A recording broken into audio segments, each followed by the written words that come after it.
So, for today's lesson, we are going to be doing solving systems of equations. Have we seen solving systems of equations before? Probably all of us have in Algebra 1. This is a skill that we talked about quite in depth in Algebra 1. And we're going to review it because this is a skill that shows up a ton in all of the units of geometry that we're going to do. Okay? So there are three main ways that we can solve systems of equations in general. The first one is graphing. It's the most cumbersome one, but it is an option out there. So when we solve a system of equation by graphing, what we need to keep in mind is the form in which our equations are in. These two equations in number 1 are taking the form y equals mx plus b. Do we remember what that form is called? Anybody?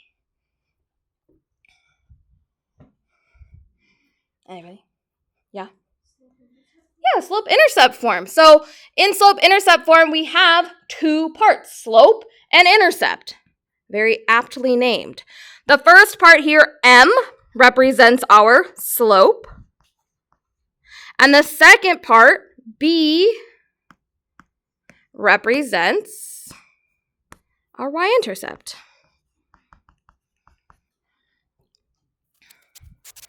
So when I'm looking at equation like this first equation in number 1, y equals negative 5/3 x plus 3, I have those two parts. I'm going to identify those two parts, and then I'm going to graph my equation based on that. So first, I can see my y-intercept is at 3. Oh my gosh, 3. And my slope, remember, slope is always written as rise over run. So in this equation, it is negative 5/3. And I'm going to use that information to graph my first line. So the first thing I'm going to do is put my y-intercept onto the y-axis. So a point at 3. Oh no, here we go, point at 3. And then I'm going to use my slope, my rise over run, in order to plot a couple more points.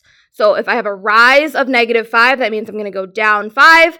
A run of 3 means I'm going to go to the right 3. So I hop on down 5/3, and there's my first set of points.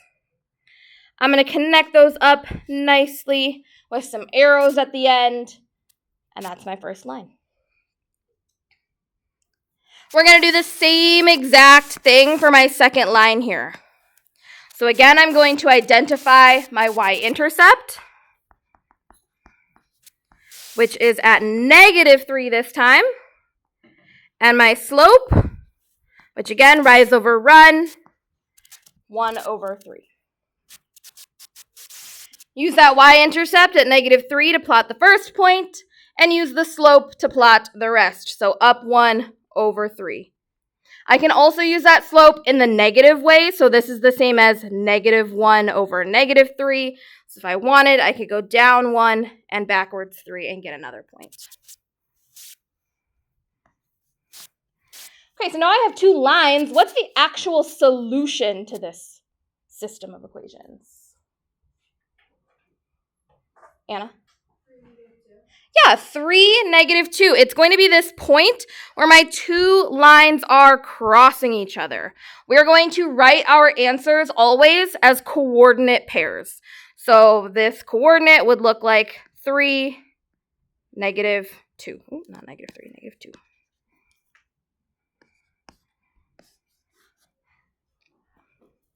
Any questions on that? Okay, take a look at number 2. What is different about number 2? An extra step. Casper. They are not in slope-intercept form, so how do we solve them to get them in slope-intercept form? We just got to move some stuff around. What do we want by itself? Yeah, we want to get the y value by itself. So I'm going to give you a couple minutes. Go ahead and try this out. Remember, we have to get those two equations, the y by itself, before we get started. Try it out. All right. Looking at my first equation, remember I'm trying to get y by itself. What did we end up with for that first equation in slope-intercept form? Casper, you got it?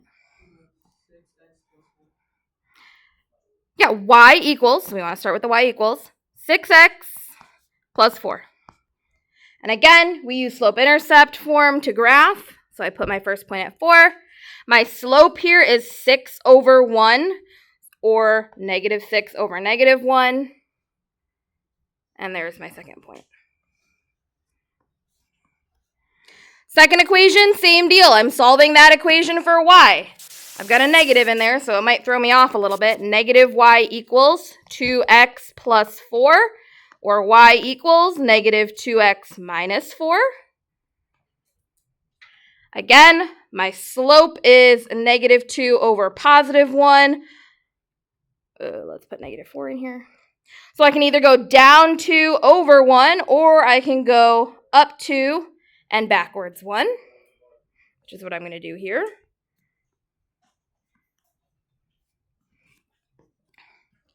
And I should be able to see the intersection of my 2 points right here at negative 1, negative 2. And I write that final answer as an ordered pair. Any questions on this? Fantastic. All right. Our second method, which is probably a little bit more useful because most of the time we're not going to have a graph to graph our answers on, is substitution. Pretty self-explanatory by the name, but we're going to be substituting one equation into the other equation. Does anybody remember what we have to do first before we can do that substitution? Any ideas? Okay, first, before we start substituting, the number one thing that I need is I need one variable by itself. If I'm looking at the equations in number 1, I don't have that yet. So I'm going to pick a variable. It can be any of our variables. This one, the easiest one to isolate, is going to be that y. In order to isolate that, I'm going to take my equation, and I'm simply just going to add that 5x to the other side.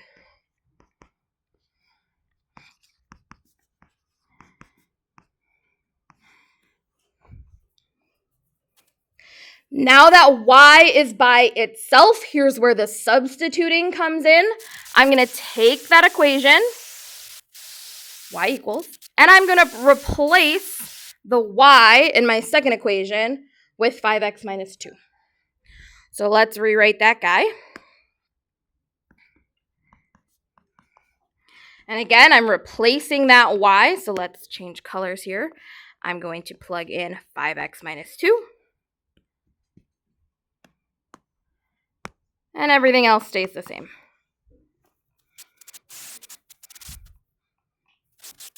Now I have only x's in this problem, so I should be able to solve for x, which is what I'm going to do now. Negative 3x plus 30x minus 12 equals negative 12. Combine like terms, simplify, get x by itself.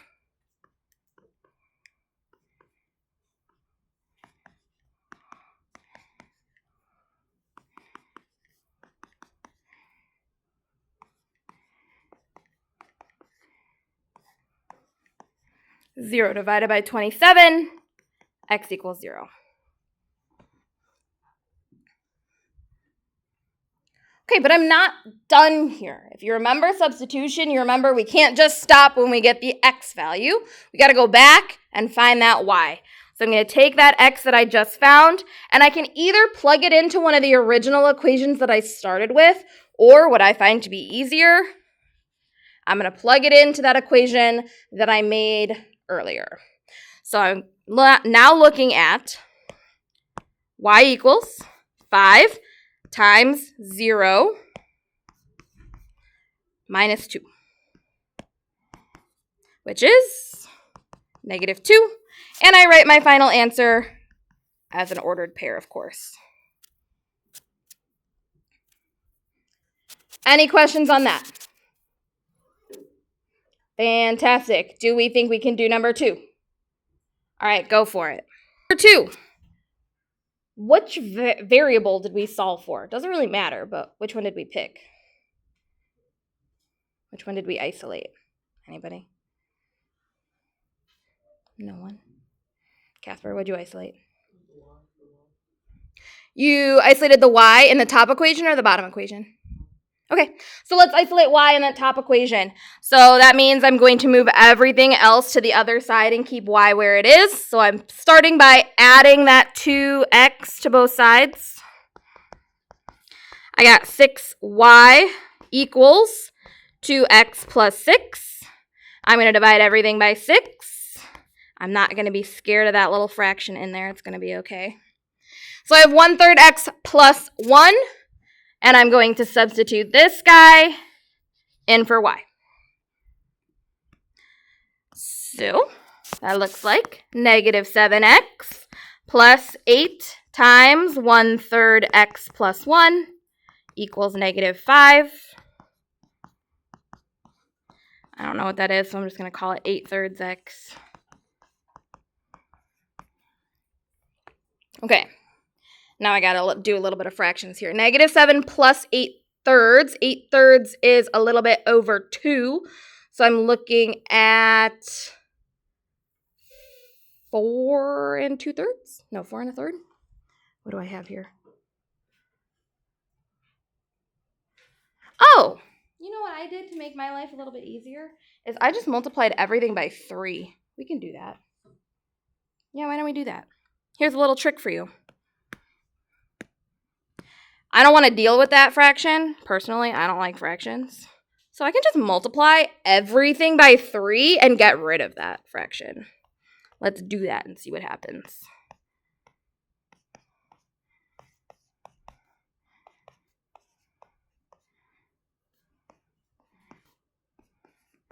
Look at that. Now my fractions are gone. Isn't that nice? I'm still going to get the same answer if I do this. So negative 21x plus 8x, I get negative 13x plus 24 equals negative 15. Negative 15 minus 24 is 39. Oops.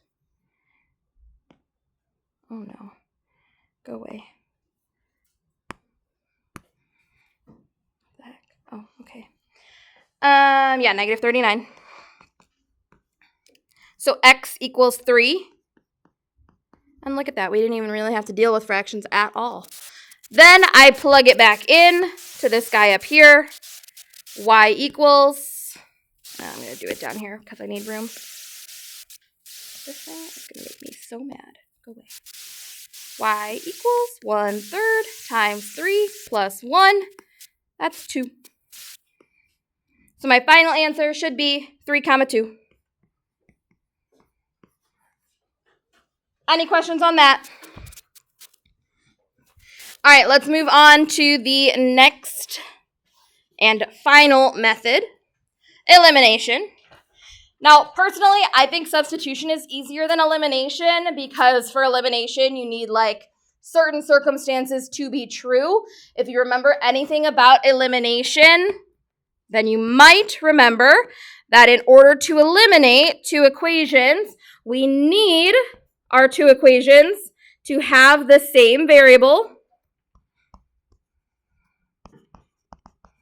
Oops, variable. With opposite coefficients.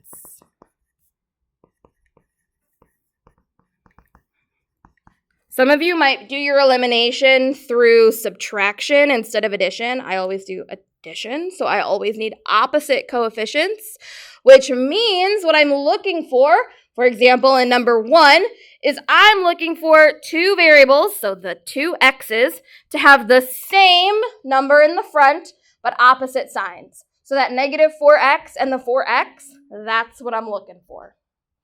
If I already have that, which I do in number 1, fantastic for me, I'm going to add my 2 equations together. If I add a negative 4x plus 4x, those 2 should cancel out. I should be left with 6y equals negative 36. I can solve that for y and get y equals negative 6.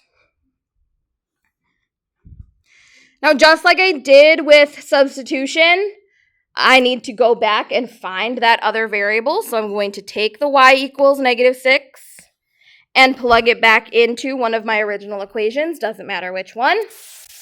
I have 4x plus 8 times -6 equals -24.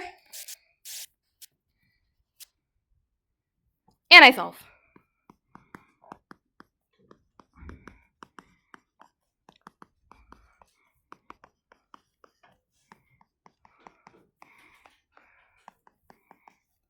I got x equals 6. My final answer as an ordered pair should be 6, -6. Any questions on that? One more. So like I said, I want those opposite coefficients, that -4 and that 4. In number 2, I don't have that. So how am I going to get opposite coefficients? Casper, has that a hand up? Yeah, I'm going to multiply. What do we want to multiply by here in order to get our opposite coefficients? There's a lot of different options. Any ideas? Yeah, go ahead. I would multiply the top by 2 and the bottom by 3. Yeah, I'm going to multiply this top equation by 2. Okay, my goal is that I see that 3y. I'm going to make that a 6y. And then I'm going to multiply my bottom equation by 3, again, looking at those y variables, to get a 6y. But I want them to be able to cancel out when I add them, so I'm just going to make one of these two options negative.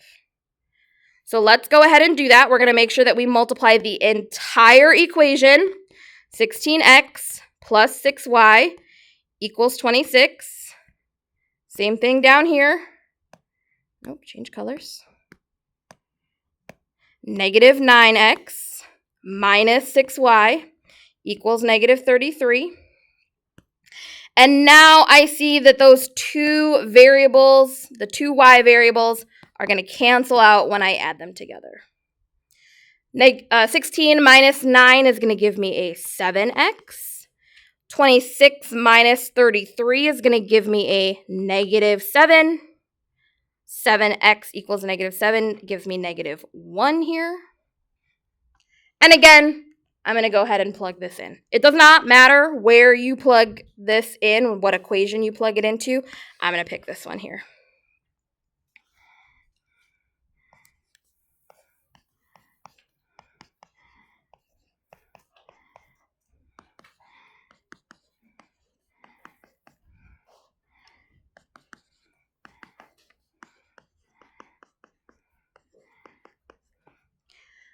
Again, final answer, make sure it's an ordered pair, -1, 7. Any questions on this? All right, fantastic.